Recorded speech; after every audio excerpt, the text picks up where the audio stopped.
होता है जब हम मर जाएं। एक ऐसा सवाल जिसका जवाब शायद ही किसी को पता हो।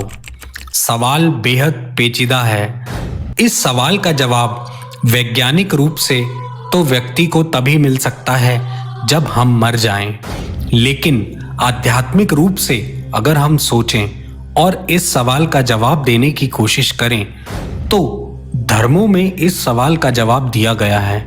आध्यात्मिक स्तर पर यदि हम ज्ञान प्राप्त करने की कोशिश करते हैं तो उस ज्ञान की पहली शर्त यह होती है कि हमें एक विश्वास बनाए रखना होता है। यदि व्यक्ति के अंदर विश्वास नहीं है तो वह आध्यात्मिक रूप से बहुत सारी चीजों को नहीं समझ सकता है। नमस्कार दोस्तों, स्वागत है आपका हमारे YouTube चैनल दी गॉड सागा में।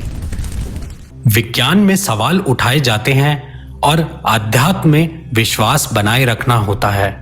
अनुभूति का विषय है कि जिसको अनुभव किया जा सकता है, जिसको कि जिया जा सकता है। ऐसे में सवाल उठता है कि जब कोई व्यक्ति मर जाता है तो उससे निकली हुई जो आत्मा होती है वह जब स्वर्ग और नरक में जा रही होती है, क्या वह उन पलों को महसूस कर पाती है या फिर उन पलों को हम याद नहीं रख पाते हैं?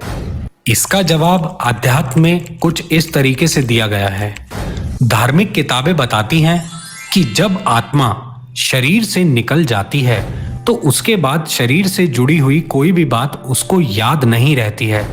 सबसे पहले आत्मा अपनों को भूल जाती है कि वह किसके बच्चे हैं, कौन उनके माँ बाप थे, उसे कुछ भी याद नहीं रहता है। और यहाँ तक कि कई बार तो उसे यह भी याद नहीं रहता है कि उसने पिछले जन्म में क्या पाप और क्या पुण्य किए हैं। आत्मा शरीर से निकलने के बाद सीधे अपने कर्म के हिसाब से स्वर्ग या नरक में चली जाती है और वह हर चीज को केवल और केवल अनुभव में ले सकती है। आत्मा में मस्तिष्क या दिमाग नहीं होने की वजह से वह ज्यादा दिमाग नहीं लगा सकती है, ना ही वह दर्द या सुख का अनुभव ले सकती है।